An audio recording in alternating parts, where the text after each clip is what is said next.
Lockdown আপোনালোকে সকলোৱে মানক ঘৰতে থাকক, আপুনি সুস্থ থাকক, সমাজখনকো সুস্থ কৰক। এই ভাইৰাছটো এনেকুৱা ভয়াৱহ, যদি এজন সুস্থ দেহত ই আক্ৰমণ কৰে, হয়তো তেওঁ সেই সুস্থ দেহটোৰ একো ক্ষতি নহ'ব পাৰে, কিন্তু যদি বডিত ইমিউনিটিটো থাকে যথেষ্ট, যদি তেওঁৰ ৰেজিষ্টেঞ্চ পাৱাৰটো থাকে, তেতিয়া কেতিয়াও হয়তো তেওঁ সেইটো চিমটমটো নেদেখে, কিন্তু তেওঁৰ সেই ভাইৰাছটো তেওঁৰ বডিত থাকিব, কিন্তু তেওঁৰ বডিৰ পৰা তেওঁ ক'ৰবাত স্পৰ্শ কৰিলে সেই ভাইৰাছটো তাত থাকি গ'ল, আকৌ তেওঁ ক'ৰবাত গৈ তেওঁ কোনোবা এখন বাহনত লাৰিলে সেই ভাইৰাছটো তাত যাব পাৰে, এনেকুৱা ধৰণৰ ভাইৰাছটো।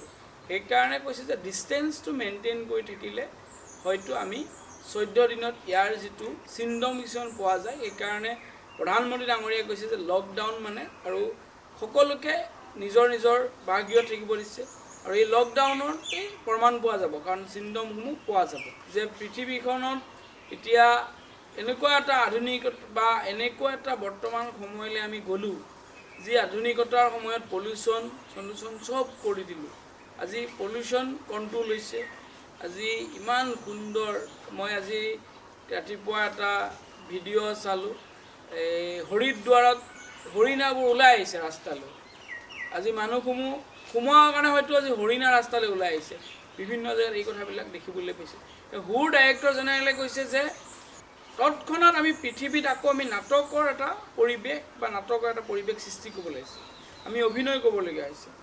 এই বেমাৰটোৰ পৰা বিশেষকৈ পৰিত্ৰাণ পাবলৈ বা সজাগ হ'বৰ কাৰণে ছাত্ৰ ছাত্ৰীসকলক ব্যায়াম কৰিব দিছে, 1 ঘণ্টা খেলিব দিছে, নিউট্ৰিশ্যন পাবৰ কাৰণে পুষ্টিকৰ খাদ্য গ্ৰহণ কৰিব দিছে, আৰু এইখিনি সময়ত যাতে সকলো সুস্বাস্থ্য অধিকাৰী হয়, একেলগে 2-3 ঘণ্টা বহি থাকিব হাক দিছে। কিবা মন গৈছে আপুনি উঠি যাওক, কিতাপ এখন পঢ়ক, একেলগে টিভিৰ বাতৰি যদি আপুনি চাই থাকে মনটো বেয়া লাগি গৈছে, তাৰ পৰা আঁতৰি আহক, তাৰ পৰা দূৰত থাকক, গান শুনক, আপোনাৰ ৰিলেটিভৰ লগত সংস্পৰ্শলৈ আহক, আপোনাৰ আপোনজনৰ লগত কথা বাৰ্তা পাতক, মনটো ভাল কৰক, এনেকুৱা ধৰণৰ কিছুমান তেওঁ কাম কৰিবলৈ দিছে। কথাটো হ'ল যে আজি এই ভাইৰাছটোৰ পৰা আমি পৰিত্ৰাণ পাবৰ কাৰণে এটাই উপায়, ছ'চিয়েল ডিষ্টেঞ্চ আৰু লকডাউনটো আমি মানিব লাগিব। আমাৰ ৰাজ্যৰ মুখ্যমন্ত্ৰী ডাঙৰীয়াই, স্বাস্থ্যমন্ত্ৰী ডাঙৰীয়াই যথেষ্ট কষ্ট কৰিছে।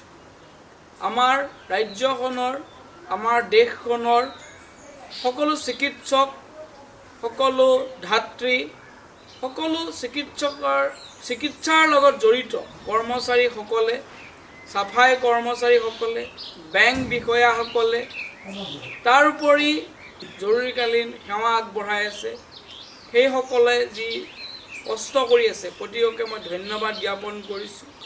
মই সকলোকে এটাই আহ্বান জনাম, এই যি ভাইৰাছ, এই ভাইৰাছৰ পৰা পৰিত্ৰাণ পোৱাৰ এটাই ভেকচিন হ'ল ছ'চিয়েল ডিষ্টেঞ্চ আৰু লকডাউন।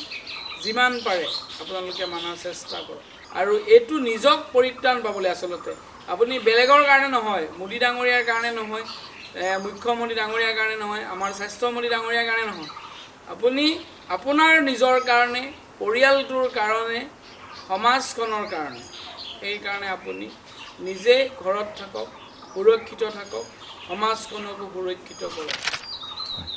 আমাৰ ৰাজ্যৰ পৰা যিসকল বহিৰাজ্যত কৰ্মৰত অৱস্থাত আছিল, যিসকল আমাৰ ৰাজ্যত আহিছে, আমাৰ সমষ্টিত আহিছে, তেওঁলোকক মই বিনম্ৰতাৰে অনুৰোধ কৰিছোঁ, তেওঁলোকক যদি কোনোবা আশাকৰ্মীয়ে বা আমাৰ চিকিৎসকৰ টীমে ঢুকি পোৱা নাই, তেওঁলোকে নিজে ওচৰত যাওক, যে তেওঁ কওক মই অমুক দিনা আহিছোঁ, অমুক ঠাইত আছিলোঁ, হাৰিয়ানাত আছিলোঁ, বা মই হায়দৰাবাদত আছিলোঁ, বা মই কেৰেলাত আছিলোঁ, সবিশেষ তথ্য দাঙি ধৰক, তেওঁৰ পৰীক্ষা কৰক, তাৰপিছত তেওঁ অকলে থকাৰ ব্যৱস্থা কৰক, তাৰপিছত তেওঁ যেতিয়া পৰীক্ষা কৰিব নিগেটিভ আহিব, তেতিয়া তেওঁ পৰিয়ালটোৰ লগত থাকক।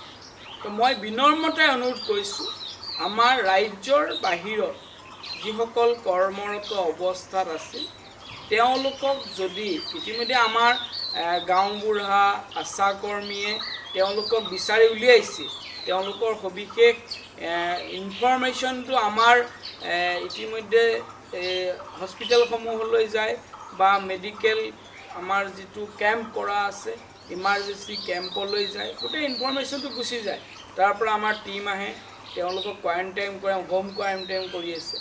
যদি তেনেকুৱা কোনোবা যে মই হাৰিয়ানাত গৈছিলোঁ, মই কৰ্ণাটকত গৈছিলোঁ, মই কেৰেলাত গৈছিলোঁ, মই গুজৰাটত গৈছিলোঁ, যদি তেনেকুৱা ব্যক্তি আছে আমাৰ সমাজত, আমাৰ ৰাজ্যত, আমাৰ সমষ্টিত, তেওঁলোকক যদি এতিয়াও আমাৰ টীমটোৱে ঢুকি পোৱাগৈ নাই, টীমটো ওচৰত যোৱা নাই, তেওঁলোকে নিজে আহি তেওঁলোকে চিকিৎসকৰ ওচৰত যাওক, চিকিৎসালয়ত যাওক বা আশা কৰ্মীক যোগাযোগ কৰক, গাঁওবুঢ়াক যোগাযোগ কৰক আৰু তেওঁ সেই হোম কোৱাৰেণ্টাইনতে থাকক, কিন্তু তেওঁ টেষ্টটো কৰক, কৰি উঠি তেওঁ যদি নিগেটিভ নিশ্চয় আহিব। তেওঁ যিহেতু চিণ্ডম নাই সেইকাৰণেও অহা নাই, চিণ্ডম হওক নহওক কথা নাই, কিন্তু আপুনি পৰিত্ৰাণ পাবৰ কাৰণে, আপুনি কনফাৰ্ম হ'বৰ কাৰণে, সমাজখনক বচাবৰ কাৰণে, আপোনাৰ পৰিয়ালটোক, অতি মৰমৰ পৰিয়ালটোক বচাবৰ কাৰণে সেই ব্যৱস্থা গ্ৰহণ কৰক। আপোনালোকে বাহিৰত ওলোৱাৰ সময়ত মাস্কটো ব্যৱহাৰ কৰক,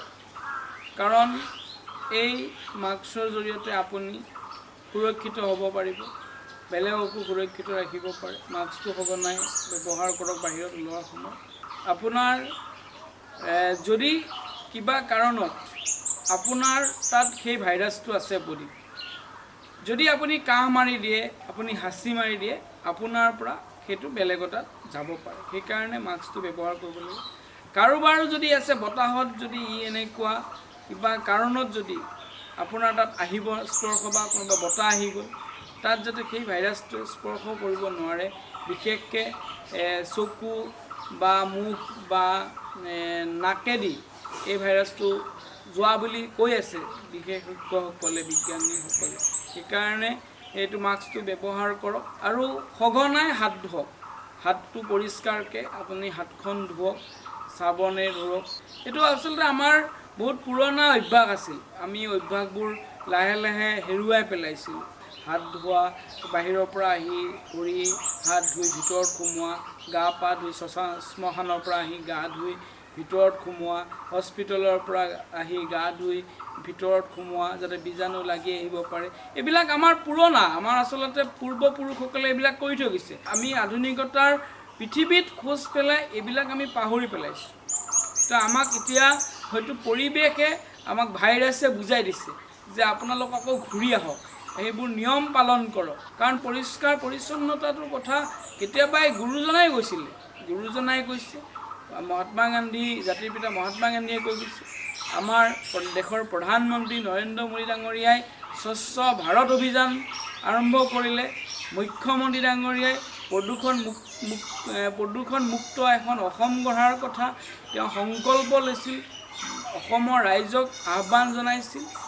এই যে প্ৰদূষণমুক্ত অসম, আজি প্ৰদূষণমুক্ত ভাৰতবৰ্ষ হৈছে, যি লকডাউনৰ ফলত ইমান যিটো পৃথিৱীয়ে শান্তি পাইছে বুলি কয়, যে যিয়ে নহওক, যি হওক সমস্যা আহিছে, সমস্যা আমি সন্মুখীন হৈছোঁ আৰু এই সমস্যাৰ পৰা পৰিত্ৰাণ আমি পাব লাগিব।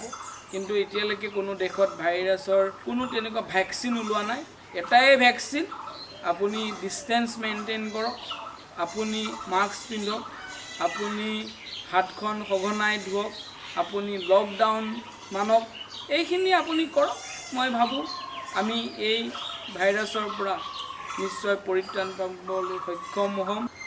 আমাৰ এই যিমানখিনি জানিলেও কিন্তু আমি তাৰ উপায়টো হ'ল আমি তাৰ পৰা বাচিব লাগে। আপুনি যিমানে যি নাজানক, কিন্তু আপুনি বাচিব লাগিব, নহ'লে কিন্তু আপোনাৰ পৃথিৱীৰ যিটো মোহ আছিল, আপোনাৰ বহুত দামী গাড়ী আছে, আপোনাৰ বহুত সম্পত্তি আছে, আপোনাৰ বহুত দামী মোবাইল আছে, আপুনি বহুত ধুনীয়া, এইবিলাক এনেই অথলে গৈছে।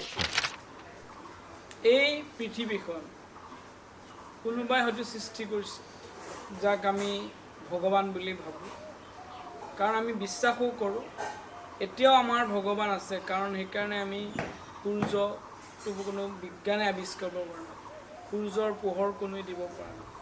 পৃথিৱীখন কোনোবাই সৃষ্টি কৰিছে আৰু সেইজনক আমি ভগৱান বুলি ভাবোঁ।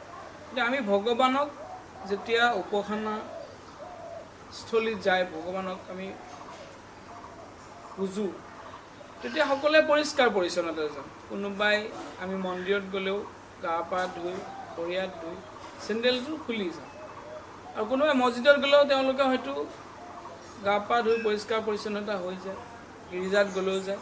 তাৰমানে কি আমি ধৰ্ম বিশ্বাস কৰোঁ, ভগৱানক বিশ্বাস কৰোঁ, কিন্তু আপুনি ভগৱানক বিশ্বাস কৰাৰ লগতে তাত আপুনি পৰিষ্কাৰ পৰিচ্ছন্নতাও আছে। সেইকাৰণে কৈছে পৰিষ্কাৰ পৰিচ্ছন্নতা য'ত ঈশ্বৰ প্ৰাপ্তি হয় তাতে।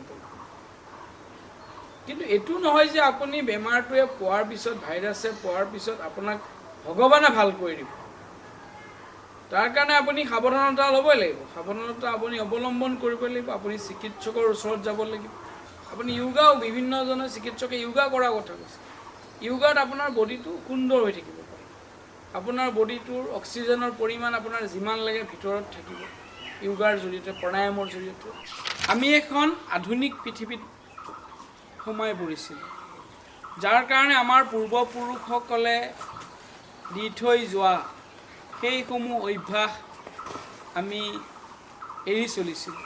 যেনে আমি বাহিৰৰ পৰা আহি ঘৰত হাত ভৰি ধুই ভিতৰত প্ৰৱেশ কৰিব লাগে।